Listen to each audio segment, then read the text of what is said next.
We'll be starting in just about a minute.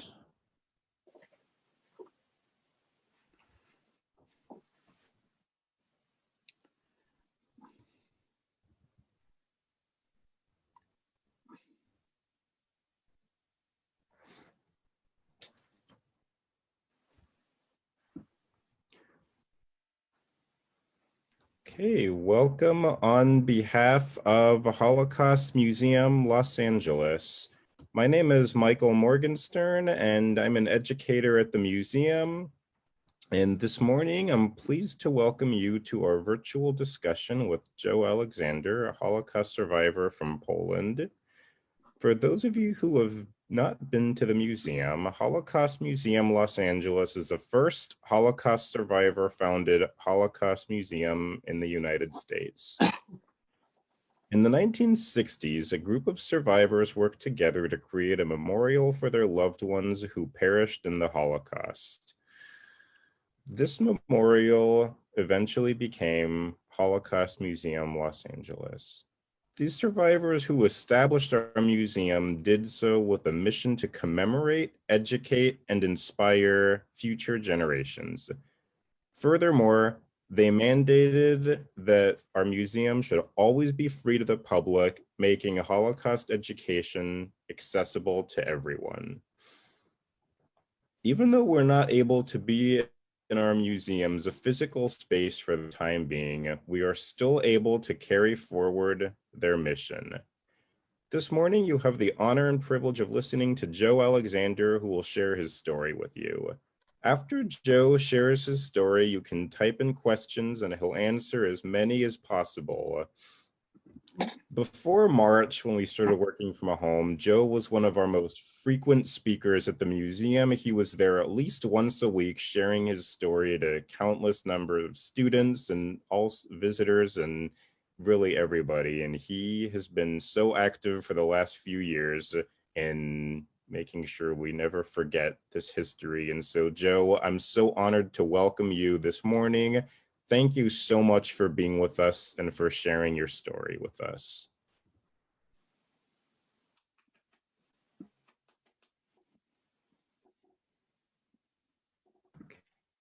Okay, and you can start now.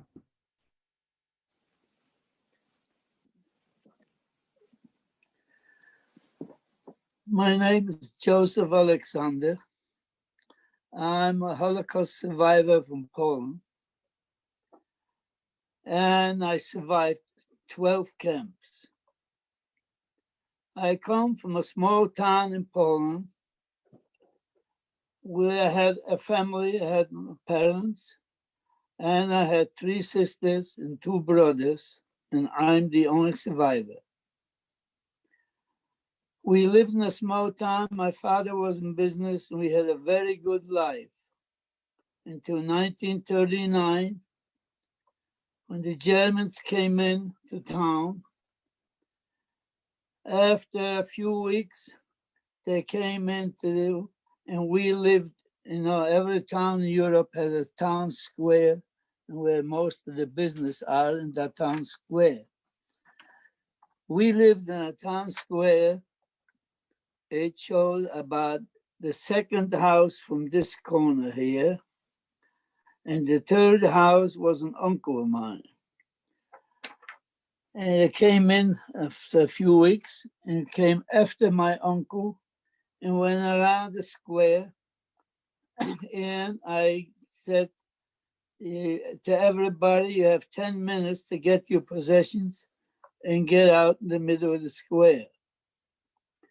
For some reason, which I'll never know, why they left those 3 houses where we were the second one, and my uncle the third one, why they left us and didn't touch us. But the rumor started right away that they're going to come back 3 days later and take the rest of us. So my dad said, well, I'm not going to wait for them to come and get us 10 minutes to get out. So my dad had 3 sisters living about 25 kilometers before Warsaw. Actually, I forgot, but they came into town, to Poland, they cut Poland in half. They divided two halves in Poland. One half was annexed to the Third Reich, to Germany. The second part was Poland under German occupation. Their life was going on almost normal, except they were occupied by Germans. So my dad had 3 sisters living there. So he said, well, we're going to move there. So he got a big, deep wagon, and we packed up most of the stuff from the store and moved there. One wagon. I remained with my 2 older sisters, and we packed up another wagon. And in the meantime, you had Polish people coming into town, and they were trying to buy anything they can get. So in my first incident I sold to a farmer. I sold him a bicycle, and I sold him a boat of shirt material. On the way home, he had to pass the police station, so he got stopped and asked him, where did you get this? They thought maybe they were looting already. So he said, I bought it, and show me a receipt. He said, I don't have a receipt. Then go bring the person who sold it to you. So he came back to me, and he said, you have to come with me to the police station. If not, they're going to come here. So I went with him to the police station, and he asked me, did you sell him this? I said, yes.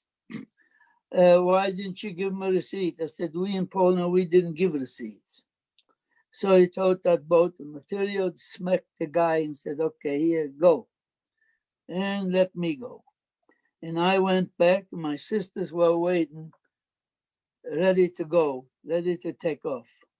So I came back, and we left with the second wagon. And we went to a little town, 25 kilometers before Warsaw, named Bologna.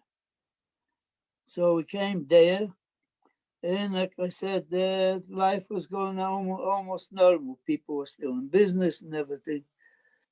But being there about 2 or 3 weeks, that's when I had to go to my first camp. Everybody had to go to work. So I went to a camp not far from home, and I worked there building a canal. And building a canal is we were digging staying inside in the water up to the knee almost, without boots. And that was late October, beginning of November. So after working there for a while, I got blood poisoning. I had sores on my legs, on my arms. And then there we worked a week, and on the weekend you could go home. So after a while, after I had the sores, I went home on the weekend, and I said, I'm not going back. So on Monday morning, the police came to look for me, and my dad said, he's not here, he's supposed to be in the camp. So anyway, I stayed away from home for a few weeks until things figured cool off. And that was the time when they started to build the wall in the Warsaw Ghetto, where the Warsaw Ghetto was going to be. So after they got through building the wall, they came out within 50, 60 kilometers, the surrounding area of Warsaw. Everybody had to move into the ghetto. So we moved into the ghetto. The life in the ghetto, you can't even imagine how terrible it was. It was so bad. People were dying. And I walked out in the morning, people, dead people on the street, on the sidewalks, everywhere. But so I lived in the ghetto for about almost 5 months. And back home, everything was the same. Since we left, nothing changed. So my parents decided for an older sister and a younger brother and I, we should go back home. So to go back home, you had to pay off the guard at the gate to get out. So we paid off the guards and we got out and decided that I take one street and my sister and brother, they take another street, and we walk to the outskirts of town. That's where we meet. I walked for about a couple of blocks, and I had a Polish teenager comes over and he said, "Give me some money, I'm gonna report you." So I figured I gave him some money and I got rid of him. And I kept walking. But he got on the streetcar and rode the streetcar for a few blocks. And then he comes over again, give me some more money. So this time I gave him some more money, but I changed streets and I lost him. So I walked to the outskirts of town and I met my sister and brother and we went home. So we got home. Like I said, everything was the same since we left. Nothing changed. But it lasted 3 days. I was free for 3 days. After being there 3 days, they came out and ordered every Jewish man from 16 to 60 report to the schoolhouse. So I had to report to the schoolhouse and off I went to the camps.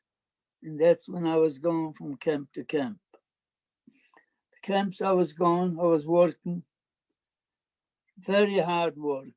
First camp I worked, we were building a dam where they had the little electric carts where you load them up, you cut down some hills and load them up, and then they take them to another place and they dump it. And that was very hard work. You had to use picks to loosen up the ground. And the food you were getting was in the morning, you got a piece of bread like this and a cup of coffee, and you went to work. You came back from work, you got a soup.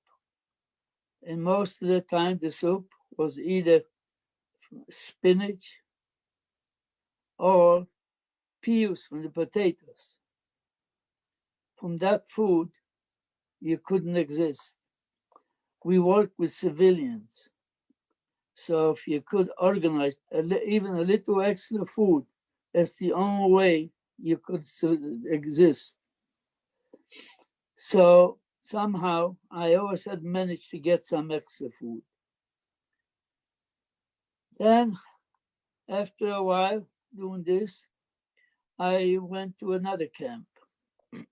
The other camp we was waiting, laying cobblestones on the streets. Then I was working as a building a sewer. In another camp, I was a roofer. I did all kinds of different work. Then I worked at an airport. We were building an airport. I was laying the railroad tracks. And like I say, all these works was all very hard work and little food.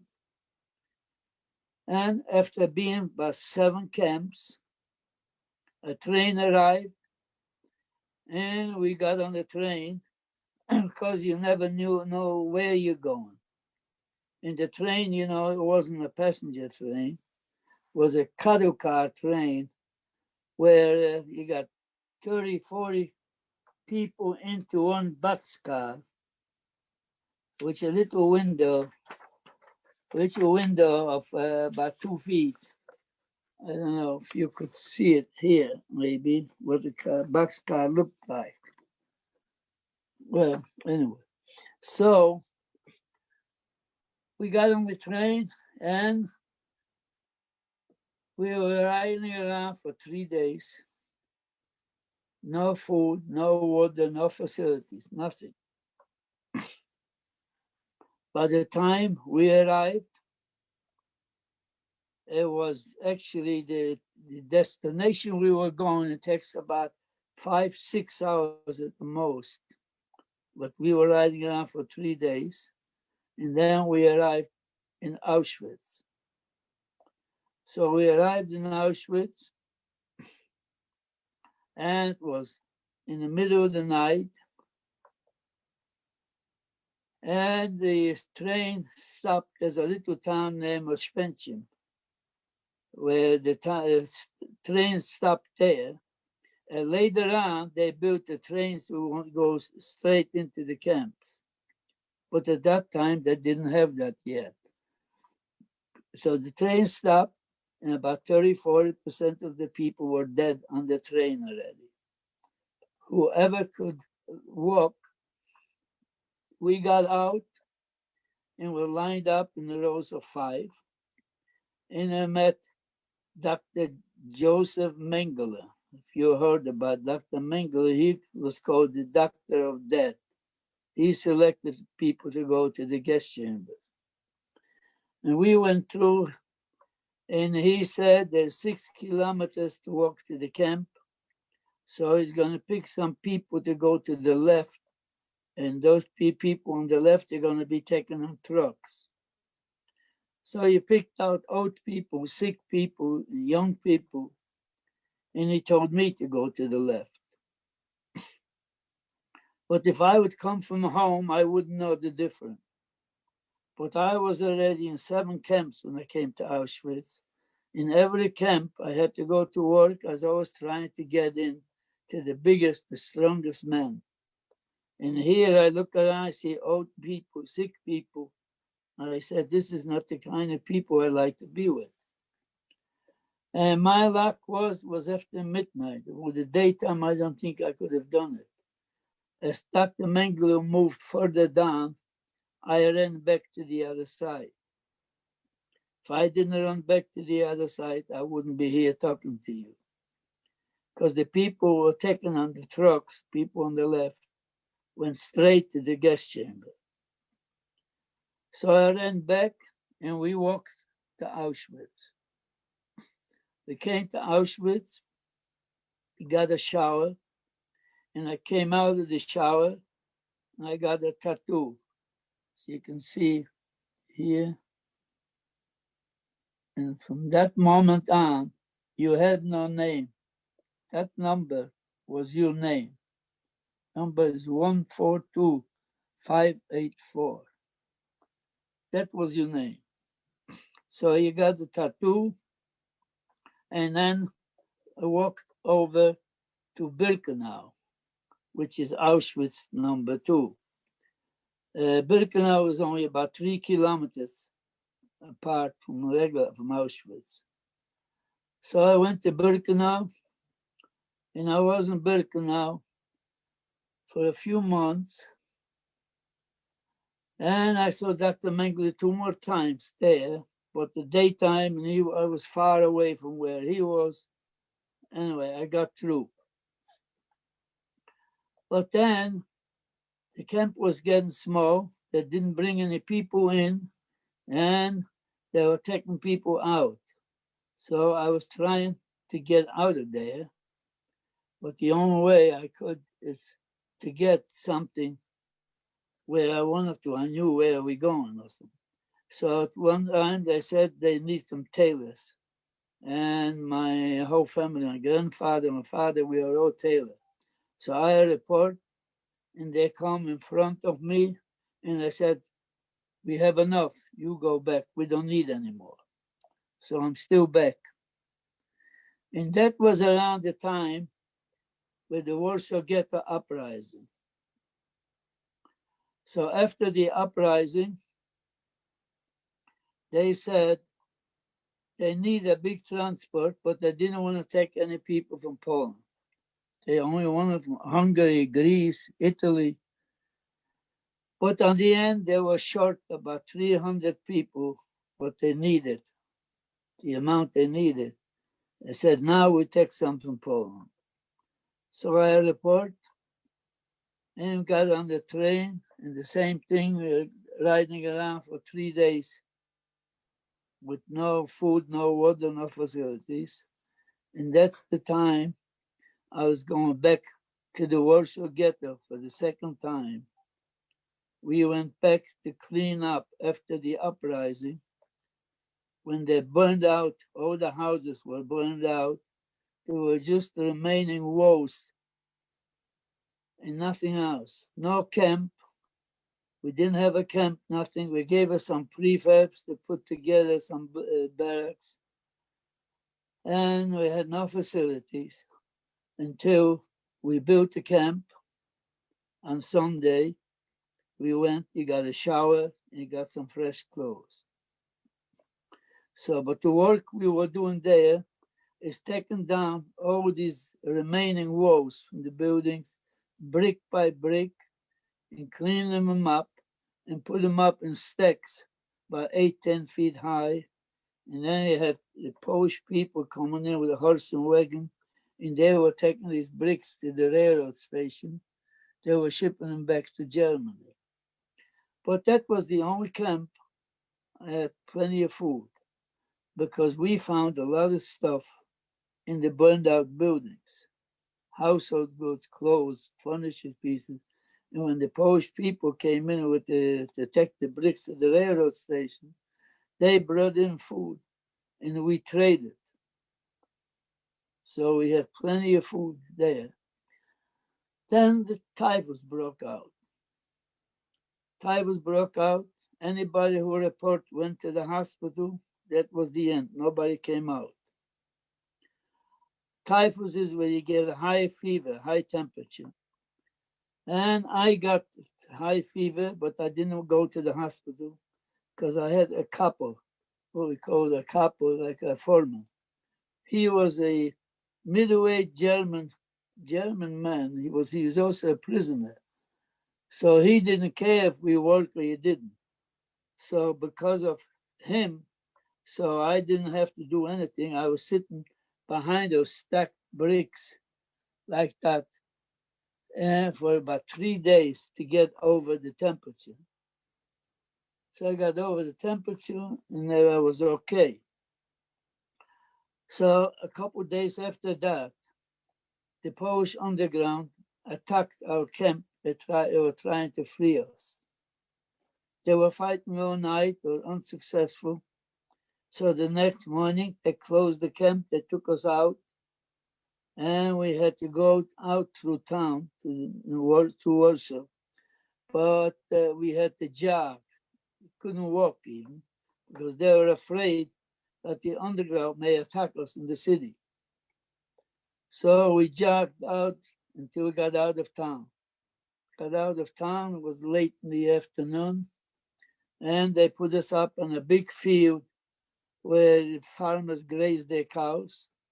They put us up on that field, and the ground in those fields are very moist.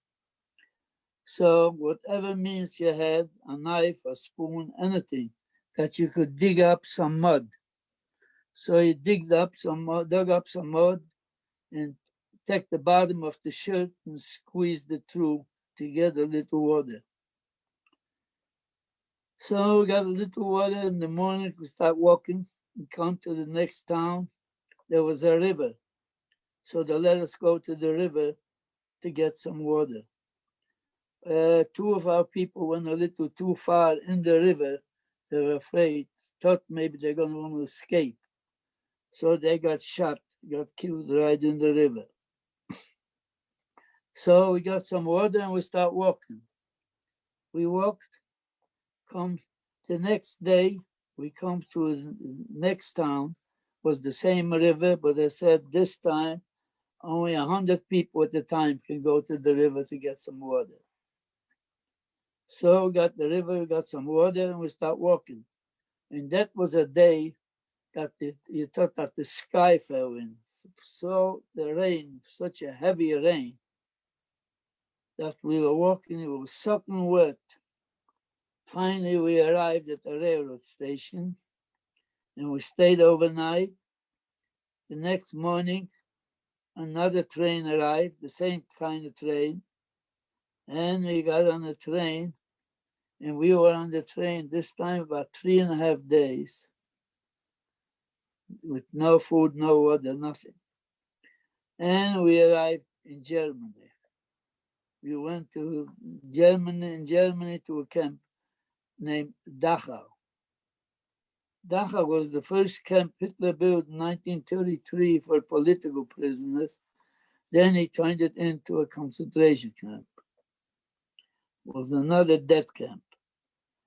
So came to Dachau, and I was in Dachau about 2 weeks doing nothing because they were establishing 12 camps within 50, 60 kilometers surrounding area of Dachau. So after I did that, so I went to a camp called Camp Bow by Number, from 1 to 12 were the camps. I went to camp number 1, and I was working for a farmer digging potatoes. So that lasted about 3 weeks. That was okay because one of us was always had a fire, and we were baking potatoes. So everybody got a baked potato. So after 3 weeks, I was sent to another camp about 50 kilometers from Dachau to a city named Landsberg am Lech. And that was camp number 7. Camp number 7 was a small camp with only about 150 people. But by the time I got to camp number 7, there were a few of us who were in the camps already over 4 years. So we got the privilege of getting the better jobs. So my friends, there were the kitchen, there were the police in the camp and some other little things. And that was the only camp there was where women was in the same camp, but they were chained off by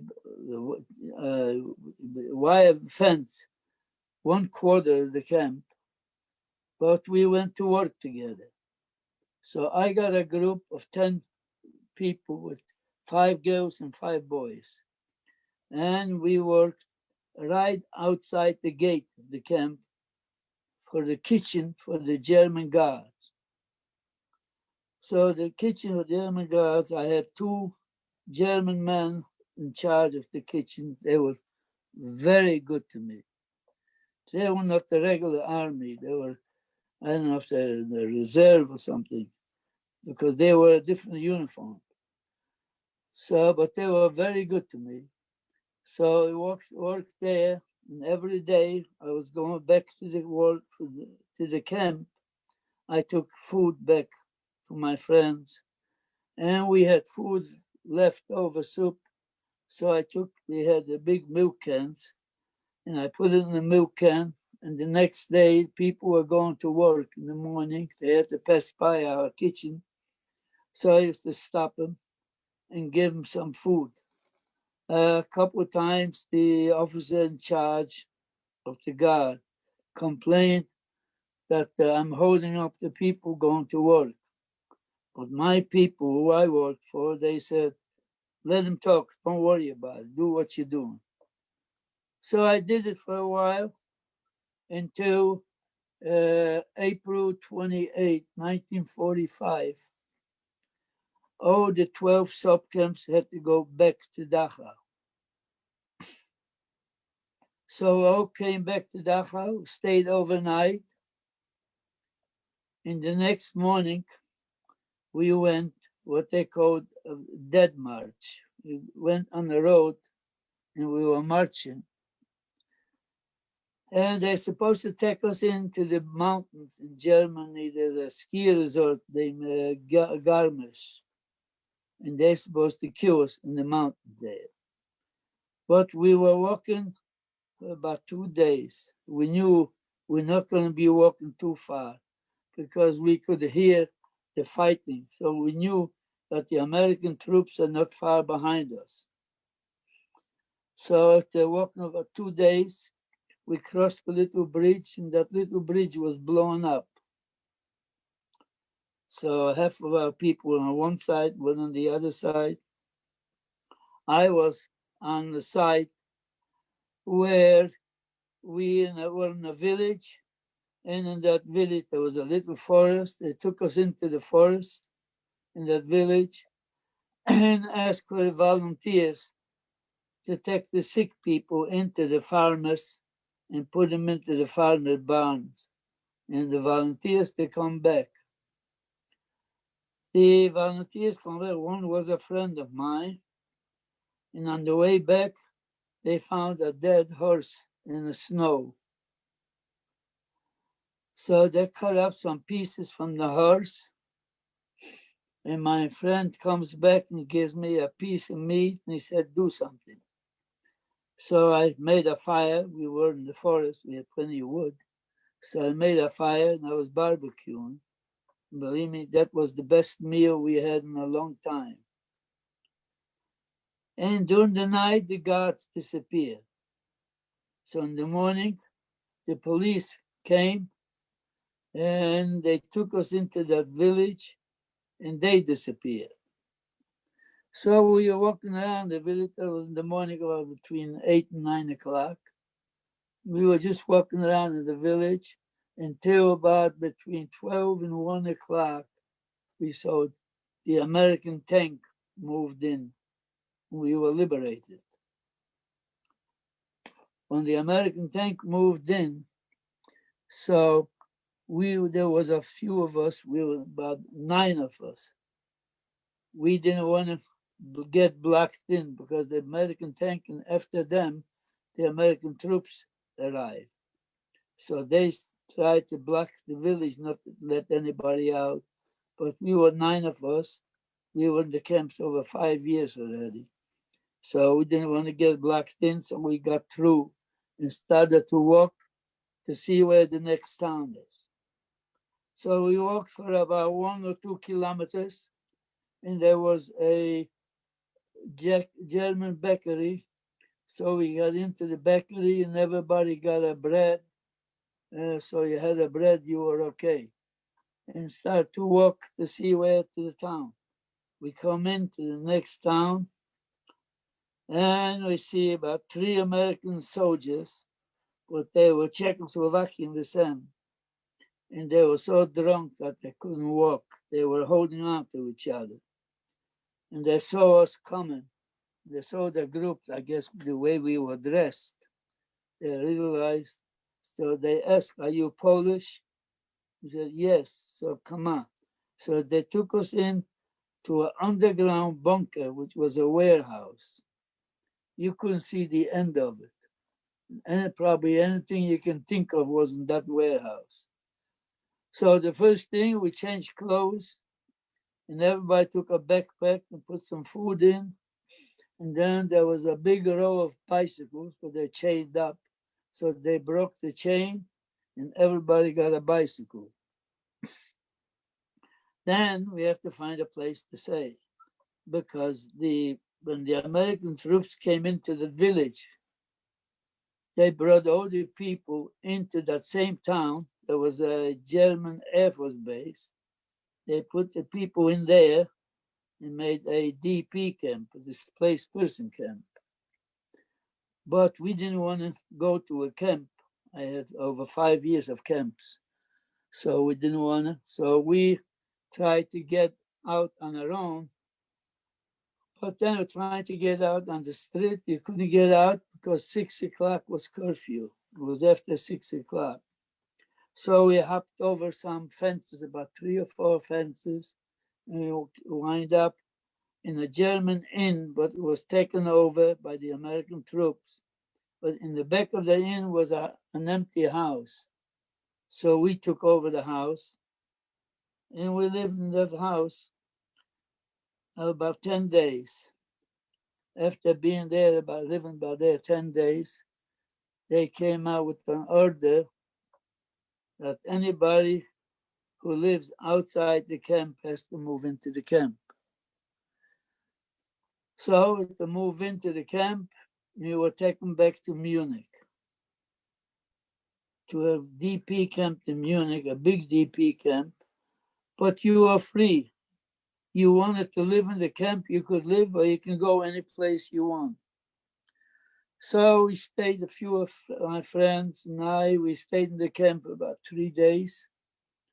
And then we decided to go back to the city of Landsberg, where we were, camp number 7 was, where the last camp was, to go back there. in Landsberg was one of the largest DP camp in Germany. So went back there, went to the camp, registered. They gave us a room. So I stayed there overnight because I didn't want to live in the camp anymore. And I moved out about 7 kilometers from town to a farm. And I lived in a farmhouse. I lived in a farmhouse for about 5 or 6 weeks, something like that. And I decided to go back to Poland, go back to my hometown to find out if anybody of my family survived. So I came back, and there were some survivors who lived in my house. And they said nobody of my immediate family, but one cousin of mine. He was a year younger than I. We went to cheder, went to school together. We grew up together. And he survived, but he is in a different town. And that was a time in Poland was very bad for survivors, because survivors came back and the Polish people were killing survivors. There's a one town named Selce where they killed 42 survivors in the one town. So it was very bad. So I said, I'm going to get my cousin and I'm going back to Germany. Germany was the safest place you could be at the time. So I went and I got him and we went back to Germany. And I stayed in Germany for 4 more years because there's no place you could go. You didn't have a passport. Nobody wanted you. So we stayed there for 4 years. Then at one time they said you can go register. They were registered. You can go to Canada. So we went to register to go to Canada. Then it took a long time. You didn't hear anything. You have to wait until they call you. You didn't hear anything. Then a friend of mine lived in the next village. He said, Joe, you can go now to Munich. They're registering to go to America. So I went, registered to go to America, and didn't take long, only about 2 weeks or so. And I got a notice to go to see the German doctor. And past the doctor, then you had to go through the FBI to check you out. And a short time after this, I get a note to go to get the boat, go to Bremenhaven to get the boat to go to America. And I arrived in the United States on May 30th. That was Memorial Day at the time.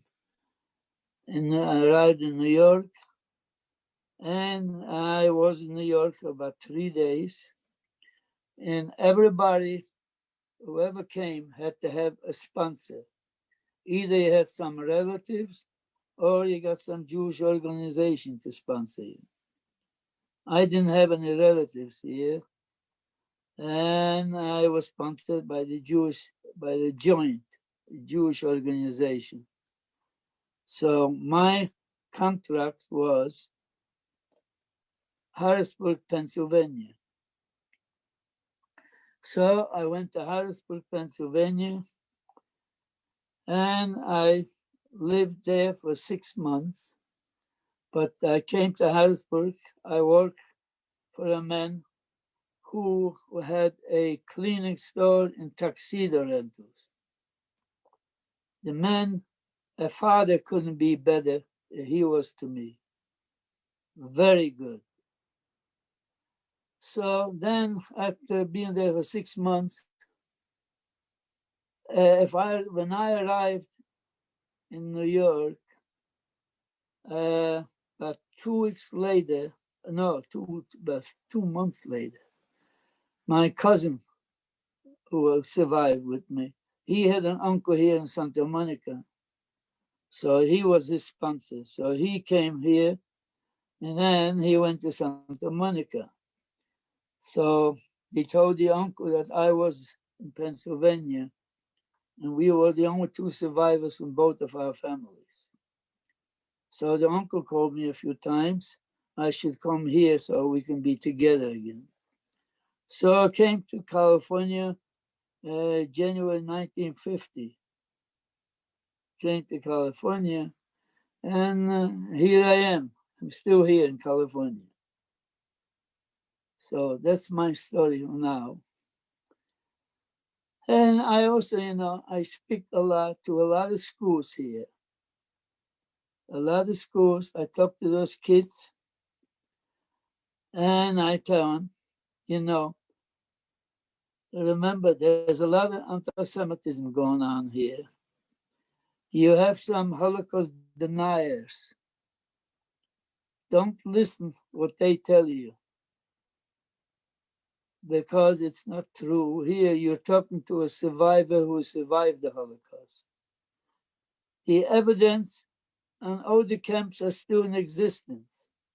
You go to Auschwitz, Dachau, Majdanek, Treblinka, all these places, the gas chambers, and the ovens are still there. You have thousands of people daily going there.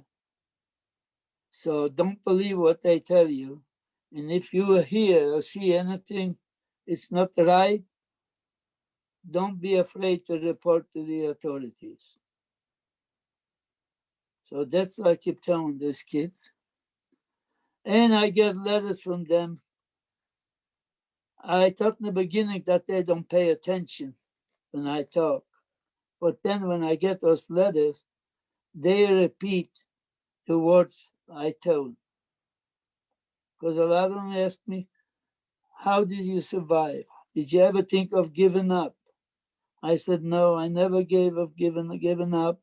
I never lost hope.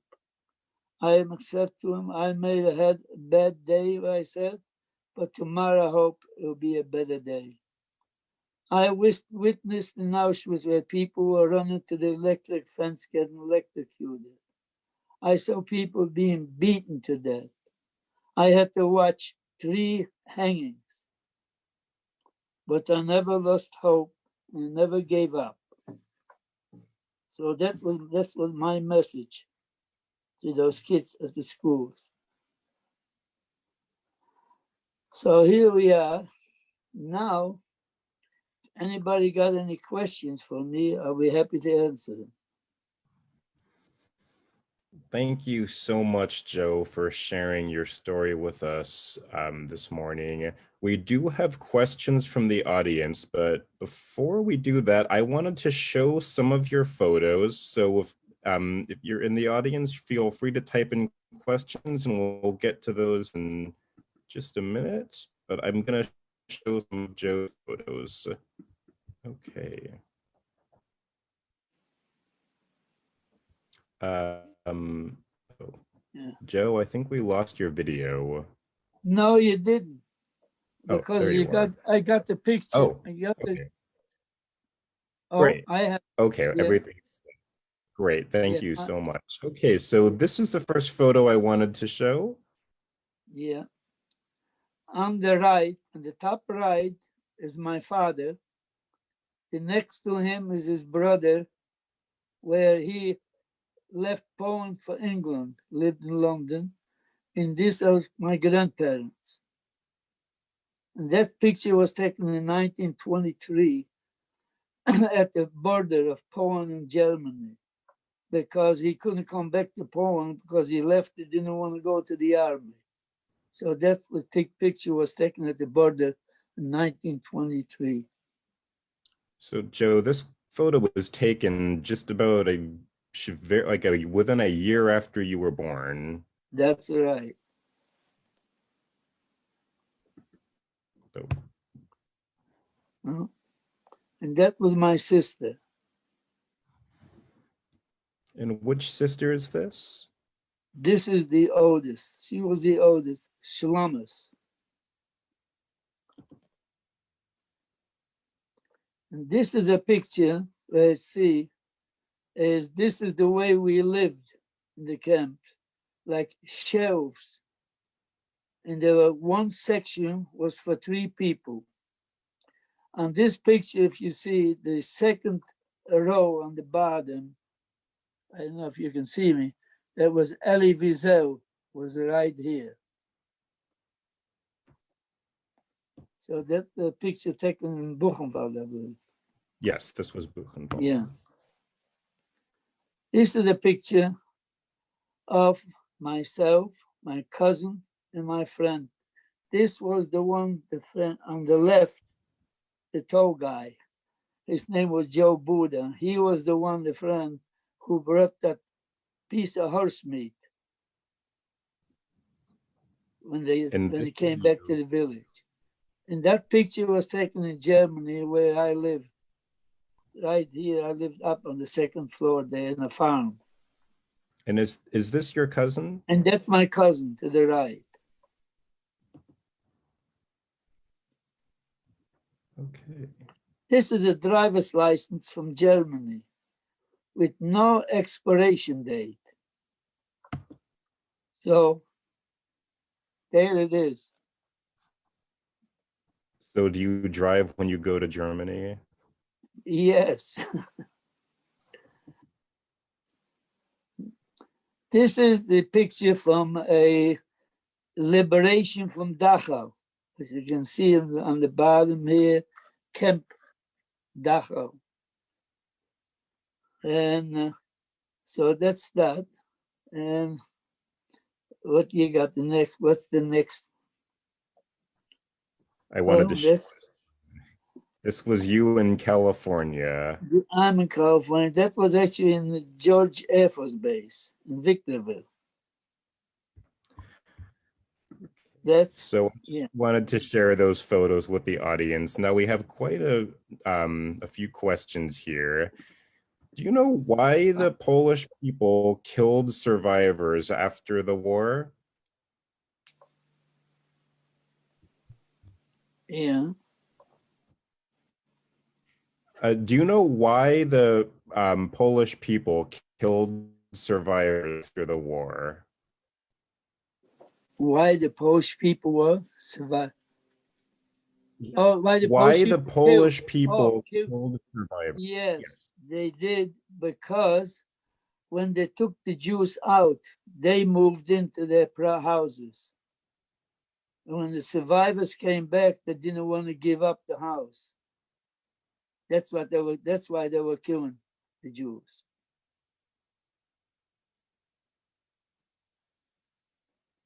Did you get that, Michael?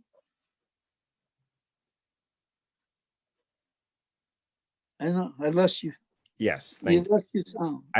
Can you hear me now? Okay. Yeah. What happened to your cousin? Well, cousin, he survived. He lived here. He passed away a few years ago.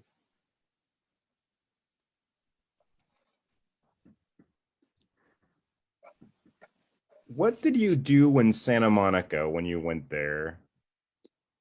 Well, I was there in Santa Monica. Actually, his uncle had a store in the riverside. So we were working at the store there. But then, that was 1950, the Korean War started. And there's a base in Victorville where it was a big Air Force base. But after the war, they closed the base.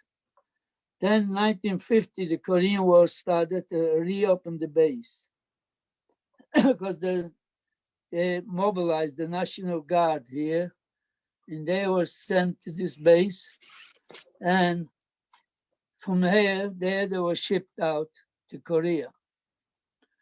So there was a man in San Bernardino before, when the base was operating during the war. He had a cleaning store and a tailor shop. But now, when they reopened the base, he wanted the cleaning, but he didn't want the tailoring. So he came to the manager of the uncle's store in Riverside, and I don't know how he found out that we were there, that if we want to take the tailoring. So if we talked, so He said, yes. So we got the concession, got the contract. And my manager came to me, Joe, we can go take the tailor shop there and we'll be partners. So that was, I wasn't here maybe a little over a year. And I had already a government contract, my name on a government contract. So we took the base there, the tailor shop. And after a while, after a short time, we got rid of this partner. And my cousin, I got my cousin there, and we took over. And I lived in Victorville for about 7 years. And I was coming to Los Angeles every weekend. So after 7 years, I said, I got enough desert. I'm going to go to Los Angeles and open a store in Los Angeles. So in 1957, I opened a store in Los Angeles with a partner, and we were on Melrose, 1 block east of Paramount Studio. So we were there for 37 years until 1994, and I retired from then. But before that, most of the movies, military movies or TV movies with military uniforms, they came from us. We all sold them old military uniforms. So until 1994, he sold the store and he retired. So now my job now is to speak to the school, to the kids, or to everybody, to let them know what happened. Thank you so much, Joe. Did you have a family and was your wife a survivor? No, my wife was born here in Scranton, Pennsylvania. I had a wife, and we were married for 38 years, and she passed away. She had cancer. And I have a daughter and a son.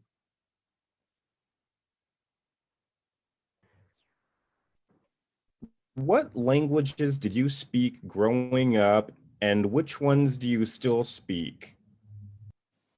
Well, growing up, is my main language was Yiddish. That was everything, the whole town, every Jew spoke Yiddish. And the only time you spoke Polish when you're in school, actually I had public school. Because after school I went to Cheder, to a Jewish Hebrew school. But the only time you spoke Polish when you're in contact with the Polish person. But all the Jews, everybody spoke Yiddish. And today I can still speak. I speak about 4 languages now. I speak Yiddish, Polish, uh, Polish, German, and English.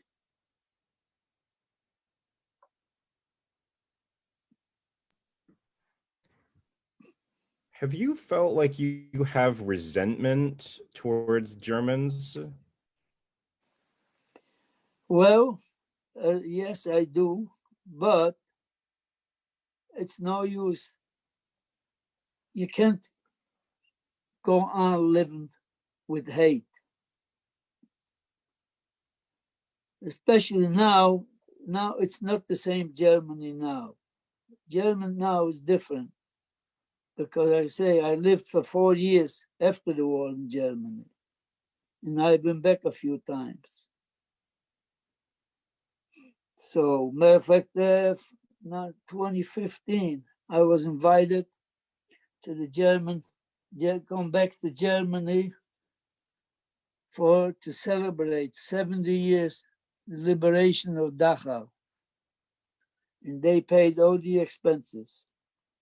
So I went back, and I say probably so it may be. I spoke to Angela Merkel there in Dachau, and to the people they couldn't do enough for us when we were there. I also was invited this year, to come to celebrate the 75th anniversary, but I didn't go this time. So it's a different Germany now.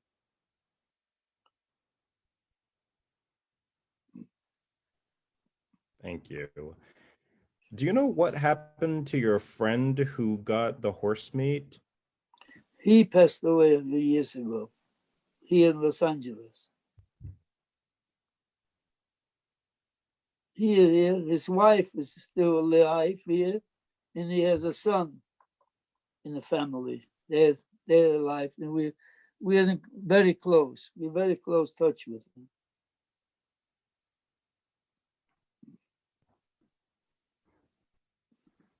And just as a reminder, how old were you when you entered your first camp? 16.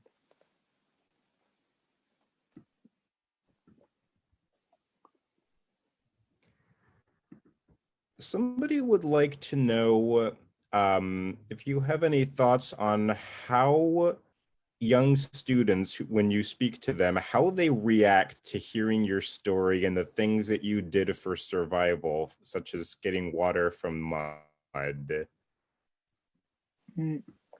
How because I get letters from them, and they react very favorably, very nice, very good letters. Because, like I said, I didn't think in the beginning that they're paying attention.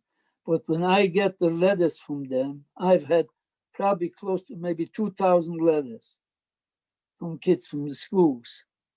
And every letter, they repeat the words I tell them. They always say, I'll remember as long as I live that never give up. Don't lose hope, never give up. So it means that it has a big effect on them.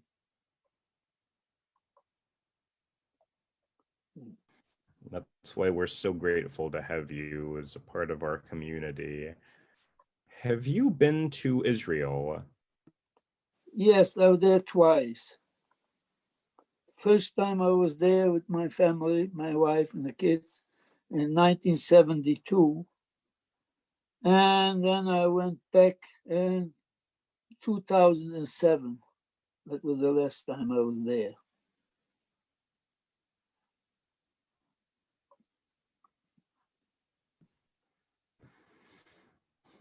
A few of our audience members would like to know if you've ever written a book or have had your story recorded. No, I've never wrote a book. The only story I ever recorded was, as you probably know, is I had in the Jewish Journal was, I don't know how much you could see it. Can you see it there, Michael? A little, but we can actually share the link to that article online after this as Yes, well, so that our that's, viewers can read. yeah, this is my whole story, and it gives you all the 12 camps I was in. Listen.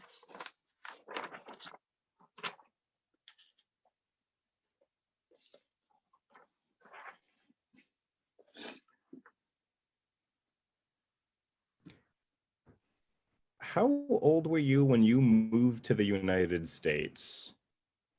I moved to the United States. I was about, I think, 24.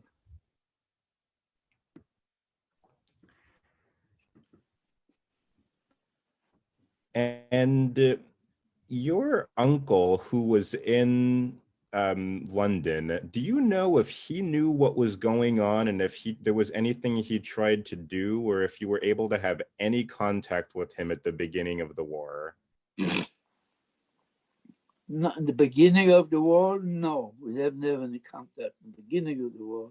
Then, after I was liberated, I was trying to get in touch with him. That was 19, by the time I got around, was 1946. And it was just a few months after he passed away. but I knew he had a son. So, and I was in contact with a cousin until 1950, 50 or 51. And then I lost contact. I didn't know what happened to her. So but I knew my uncle had a son. So in 1972, when I went to Israel, I said on the way back, I'm going to stop in London and find out what happened to my cousin. So I came back, and after we got up got off the airport, went to the hotel, and I was trying to look in the phone book if I can find anything. Nothing. I called Jewish organizations to see if they have anything. I couldn't find anything. So the next day, I took a taxi and I said I had the address from the cousin I lost contact with. And I'll go to this address and find out what happened. So I went to this address and ring the doorbell. He was living up on the second floor and nobody answered. Downstairs was a barber shop. So the man, the barber shop came out and asked, "Who are you looking for?" Well, so I told him. Oh, he says, "No, she passed away, but she has her daughter had a brother-in-law who lives next block here, had a shoe store. Let me take you over to him and he'll get you in touch with the family." So he took me over, and right away he called my cousin. My uncle's son lived about 2 blocks away from there. He came over, and then we got on the train, the subway, whatever there, and we went to her daughter. So I got in touch with them all. So I was lucky enough to meet my cousin and his wife, and they had a daughter. And we were in touch. They were here a couple of times. And a year later, he had a heart attack and he passed away. So I was in touch with his wife for a while. And then suddenly she passed away. But they had one daughter, which I'm still in touch today. So that's what happened to the family in England. Thank you very much. And I also, just a quick word to some of the members of our audience who are talking about Joe recording a video. We actually had students record museum a couple of summers ago, and you can find that on our the museum's YouTube channel. Joe, what is an important message that you would like people to take away from hearing you speak? Well, my main message is to educate the young people today, to let them know what really happened, and not forget that, God forbid, it could happen again if you don't do something about it. If you hear something or you see something. So just to educate the young people, that's the most important thing. I also tell you, I have a friend in England now, London, which we met actually the museum, show you the importance of the museum. That a couple came here from England, they had a daughter here in the valley, and in the time they tried to get in touch with the museum, and they saw on the museum that a man is going, Joe Alexander is going to talk, and he was born in Koval, Poland. So she came to the museum to meet me, and she told me that her father was from this cover, from the same town. And the father was, we grew up together. We were friends, a very close friend together. Matter of fact, I gave her a lot of pictures what I had from after the war. And she just wrote an article in a Jewish, I think it's a Jewish paper in London, which were 2,000 people entered, and she came in the fifth about that article. I think, Michael, you probably may have it because we send it to Beth, that article, Yes, which and is, thank I you mean, it so much. shows you, yeah, Yes. the importance of the museum, how people can connect. Thank you so much for sharing this with everyone this morning. We really appreciate that. Did you ever find out what happened to your brothers and sisters and your parents? No, the only thing I know, that's the only one I know, because I left my parents, two sisters, and one brother in the Warsaw Ghetto, which I don't know what happened to them, I don't. But the one younger brother who came out with me, with the sisters, and my younger brother and I, we came out of the ghetto, went home. They were taking my sister after I went to the camps, after I went home. And they were taken, the sister and my brother were taken to the Logic ghetto. I got one letter in the first camp I was in there in Poznan that they took my young brother, he was 12 years old. And at that time, they didn't have the gas chambers. They were gassing people on trucks. They were running trucks on wood and putting the fumes inside the truck. So she wrote me a letter, said they picked my little brother up, and I know, and he was taken to a camp named Chelmno. So that's the only one I know what happened to. But the rest, the hair, I don't know what happened to her. And the rest of the family, I have no idea what happened to them. So the reason you know is me, because I don't know when they passed away anybody. So I can't celebrate the Yurtzeit. So I made it me on Yom Kippur, the Yurtzeit for my family. Thank you. And it's actually, I'm glad you shared that with everyone because we're coming up on Yom Kippur in just a few days. So thank you for sharing that. Yeah. We have time for just another question or two. When did you start sharing your experiences, and was it ever uncomfortable for you to do so? No, it was never uncomfortable. In the beginning, it was maybe a little harder because, I never spoke before. And to start out talking to people where you're not familiar with a lot of people. But it got better when I started first. Actually, the first time I spoke to, we believe I had a friend of mine, which here in Culver City, they're called the Exchange Club. It's not just a Jewish club. It's a Jewish Gentile.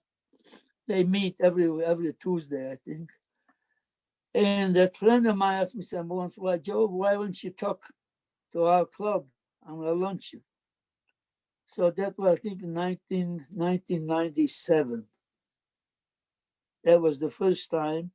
And then I have a neighbor.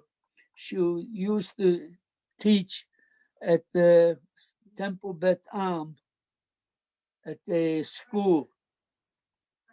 at the Pressman Hebrew Academy. She was teaching eighth graders, I believe, and she was teaching Holocaust. So she said, "Come and talk to them," and that's when it started. I was talking to this school, some other schools to talk. I talked to Sinai Temple and some other temples here.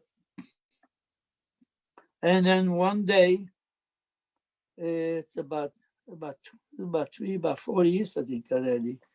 I got a call from you know, Bob Gemender, and he met somebody who knew me. He told him about me, so he called me, and he asked me if I wanted to talk to the museum, and that's when I started talking at the museum. And he was a wonderful man. For those of you who don't know, Bob Jaminder was a survivor in our community who Yeah, unfortunately passed away about 2 years ago, but he was a very active speaker at our museum. So thank you for mentioning yeah. that. He was a We just have, let's see, time for about two more questions. When you were living in Germany after the war, how did the Germans treat you? No, they treat me actually okay. They treat me all right. I had no problem. I had no problem living there. Actually, we did very good. I had a very good life in Germany. Very good. But I wasn't planning to live there, to stay. It was a temporary until I can get out. But I had very good in Germany. Cars, motorcycles, with everything. And the people, so I was treated okay.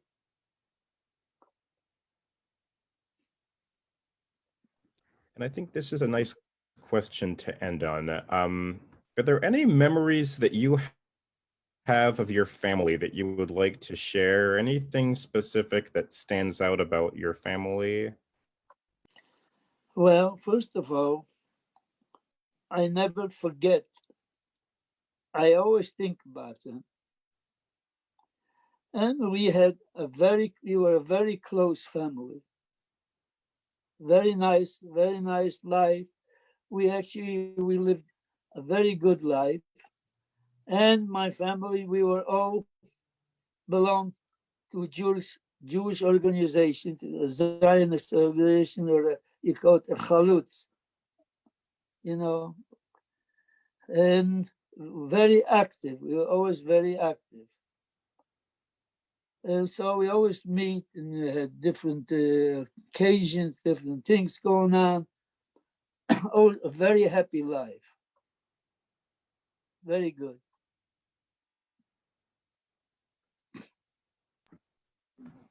Thank you for sharing that.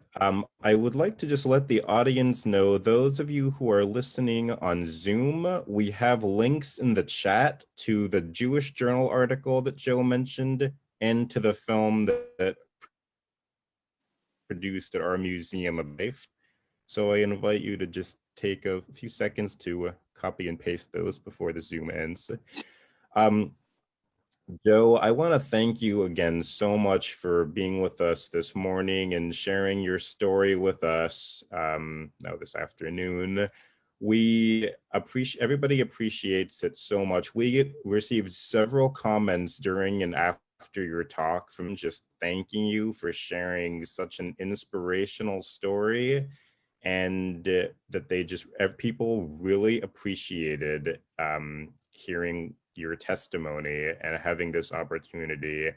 And I know that you've spoken to countless numbers of students over the years, so your testimony is so important to share, and we appreciate it so much. On behalf of the museum, thank you so much for everything you do. And of course, we wish those in our audience who observe a meaningful Yom Kippur on Monday. And again, Joe, we appreciate you sharing yahrzeit date that you chose for your family. So thank you so much.